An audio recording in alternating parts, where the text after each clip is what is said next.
From this day, natural philosophy, and particularly chemistry, in the most comprehensive sense of the term, became nearly my sole occupation. I read with ardor those works, so full of genius and discrimination, which modern inquirers have written on these subjects. I attended the lectures and cultivated the acquaintance of the men of science of the university, and I found even in M.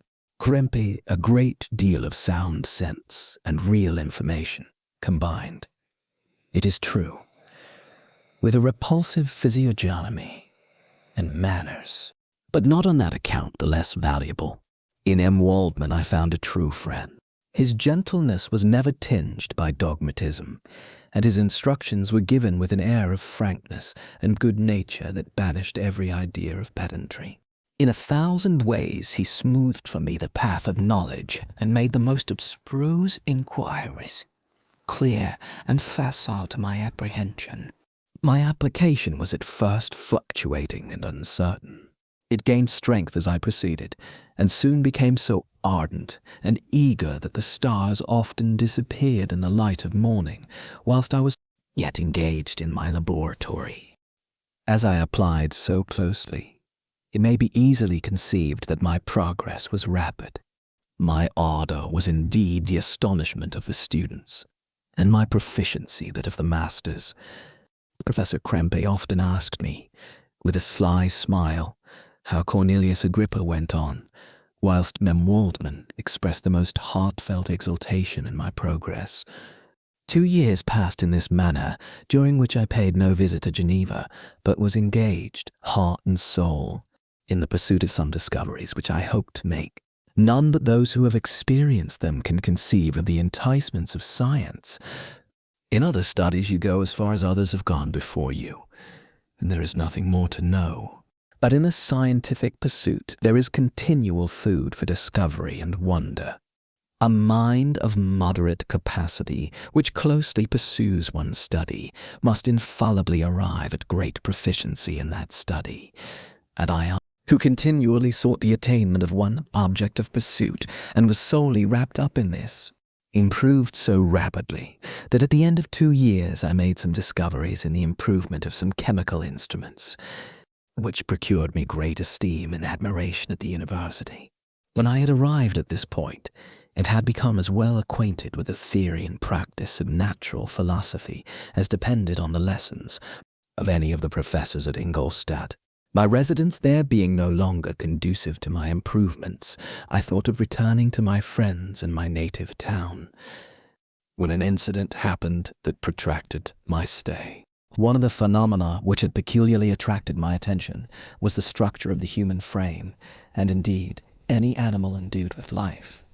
Whence, I often asked myself, did the principle of life proceed? It was a bold question, and one which has ever been considered as a mystery. Yet with how many things are we upon the brink of becoming acquainted? If cowardice or carelessness did not restrain our inquiries. I revolved these circumstances in my mind, and determined thenceforth to apply myself more particularly to those branches of natural philosophy which relate to physiology. Unless I had been animated by an almost supernatural enthusiasm, my application to this study would have been irksome and almost intolerable. To examine the causes of life, we must first have recourse to death. I became acquainted with the science of anatomy, but this was not sufficient.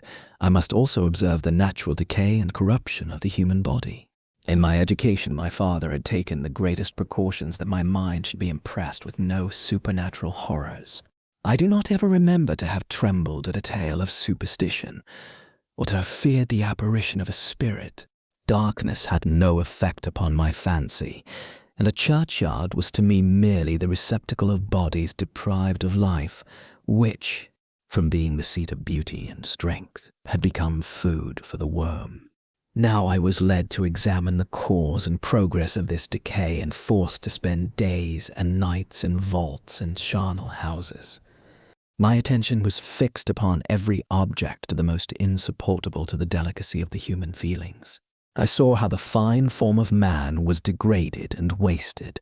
I beheld the corruption of death succeed to the blooming cheek of life. I saw how the worm inherited the wonders of the eye and brain. I paused, examining and analyzing all the minutiae of causation as exemplified in the change from life to death and death to life. I felt till from the midst of this darkness a sudden light broke in upon me, a light so brilliant and wondrous, yet so simple, that while I became dizzy with the immensity of the prospect which it illustrated, I was surprised that among so many men of genius who had directed their inquiries towards the same science, that I alone should be reserved to discover so astonishing a secret. Remember, I am not recording the vision of a madman. The sun does not more certainly shine in the heavens than that which I now affirm is true. Some miracle might have produced it, yet the stages of the discovery were distinct and probable. After days and nights of incredible labor and fatigue, I succeeded in discovering the cause of generation and life. Nay, more. I became myself capable of bestowing animation upon lifeless matter. The astonishment which I had at first experienced on this discovery soon gave place to delight and rapture. After so much time spent in painful labor, to arrive at once at the summit of my desires was the most gratifying consummation of my toils. This discovery was so great and overwhelming that all the steps by which I had been progressively led were obliterated, and I beheld only the result. What had been the study and desire of the wisest men since the creation of the world was now within my grasp. Not that, like a magic scene, it all opened upon me at once. The information I had obtained was of a nature rather to direct my endeavors so soon as I should point them towards the object of my search than to exhibit that object already accomplished. I was like the Arabian who had been buried with the dead and found a passage to life, aided only by one glimmering and seemingly ineffectual light. I see by your eagerness and the wonder and hope which your eyes express, my friend, that you expect to be informed of the secret with which I am acquainted. That cannot be. Listen patiently until the end of my story, and you will easily perceive why I am reserved upon that subject. I will not lead you on, unguarded and ardent, as I then was, to your destruction and infallible misery. Learn from me, if not by my precepts, at least by my example, how dangerous is the acquirement of knowledge, and how much happier that man is who believes his native town to be the world, than he who aspires to become greater than his nature will allow.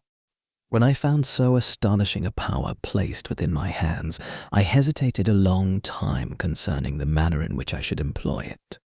Although I possessed the capacity of bestowing animation, yet to prepare a frame for the reception of it, with all its intricacies of fibers, muscles, and veins, still remained a work of inconceivable difficulty and labor. I doubted at first whether I should attempt the creation of a being like myself, or one of simpler organization. But my imagination was too much exalted by my first success to permit me to doubt of my ability to give life to an animal as complex and wonderful as man.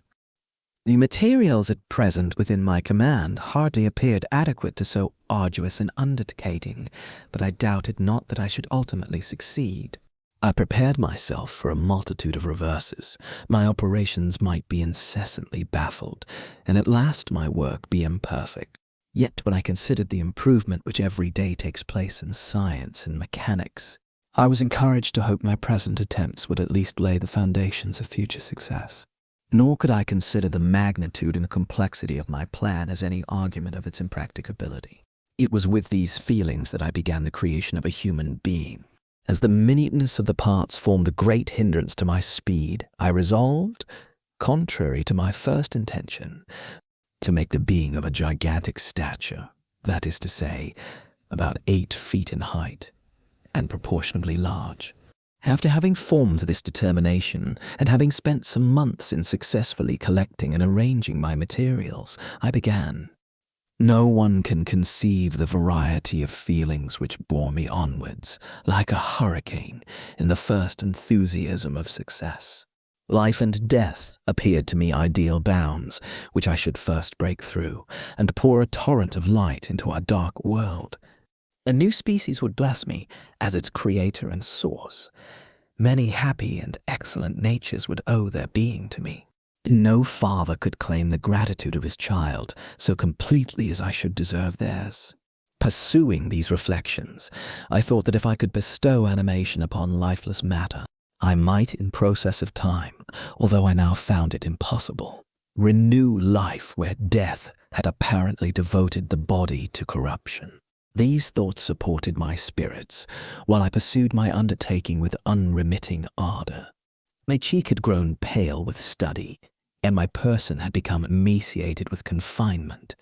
Sometimes, on the very brink of certainty, I failed, yet still I clung to the hope which the next day or the next hour might realize. One secret which I alone possessed was the hope to which I had dedicated myself, and the moon gazed on my midnight labors, while, with unrelaxed and breathless eagerness, I pursued nature to her hiding places. Who shall conceive the horrors of my secret toil as I dabbled among the unhallowed damps of the grave, or tortured the living animal to animate the lifeless clay? My limbs now tremble, and my eyes swim with the remembrance. But then a resistless and almost frantic impulse urged me forward. I seemed to have lost all soul or sensation but for this one pursuit. It was indeed but a passing trance that only made me feel with renewed acuteness so soon as, the unnatural stimulus ceasing to operate, I had returned to my old habits. I collected bones from charnel houses and disturbed, with profane fingers, the tremendous secrets of the human frame. In a solitary chamber, or rather cell, at the top of the house, and separated from all the other apartments by a gallery and staircase, I kept my workshop of filthy creation. My eyeballs were starting from their sockets in attending to the details of my employment. The dissecting room and the slaughterhouse furnished many of my materials, and often did my human nature turn with loathing from my occupation, whilst, still urged on by an eagerness which perpetually increased, I brought my work near to a conclusion. The summer months passed while I was thus engaged, heart and soul, in one pursuit. It was a most beautiful season. Never did the fields bestow a more plentiful harvest or the vines yield a more luxuriant vintage. But my eyes were insensible to the charms of nature, and the same feelings which made me neglect the scenes around me caused me also to forget those friends who were so many miles absent, and whom I had not seen for so long a time. I knew my silence disquieted them, and I well remembered the words of my father. I know that while you are pleased with yourself, you will think of us with affection, and we shall hear regularly from you. You must pardon me if I regard any interruption in your correspondence as a proof that your other duties are equally neglected. I knew well, therefore, what would be my father's feelings, but I could not tear my thoughts from my employment, loathsome in itself, but which had taken an irresistible hold of my imagination. I wished, as it were, to procrastinate all that related to my feelings of affection until the great object, which swallowed up every habit of my nature, should be completed.